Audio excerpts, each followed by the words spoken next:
मग काय बनवते? इथं मी कैरी चिरून घेतली. कैरीचा ठेचा करते मी. त्यात थोडे जिरे टाकलेत भाजून जरा. जिरे भाजून. हां, न तेल टाकतं नुसते कोरडे भाजले. त्यात मीठ टाकते 1 चमचा. हां. आणि हे लसणाच्या पाकळ्या घेतल्यात 7-8 त्या भाजून घेतल्यात नुसत्या तेल न टाकता.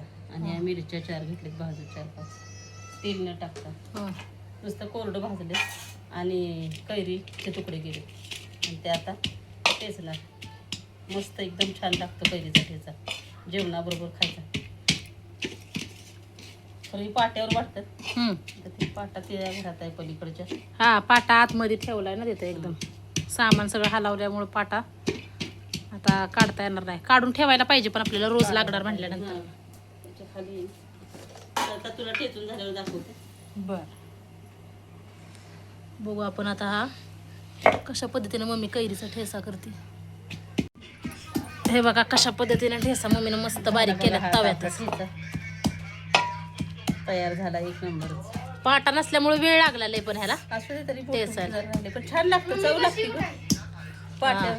पाट्यावर ह्याच्यावर ठेचलं की चव लागते. ते मिक्सरवर चव लागत नाही. वेळ लागतो बारीक व्हायला पण मिक्सरवरचं एवढंच टेस्टी नाही. हे कसं चांगली चव लागते. तुम्ही करून बघा नक्कीच मंडळी आणि कमेंटमध्ये मला सांगा कसं लागते ते.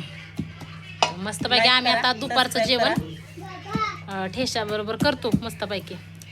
तर तुम्हीही करा. चला त्या मंडळी ठेचा खायला बघा. आमचा गावरान ठेचा माझी जाऊबाई आमची करायची. हा ठेचा वाठारला होतो तेव्हा आम्ही.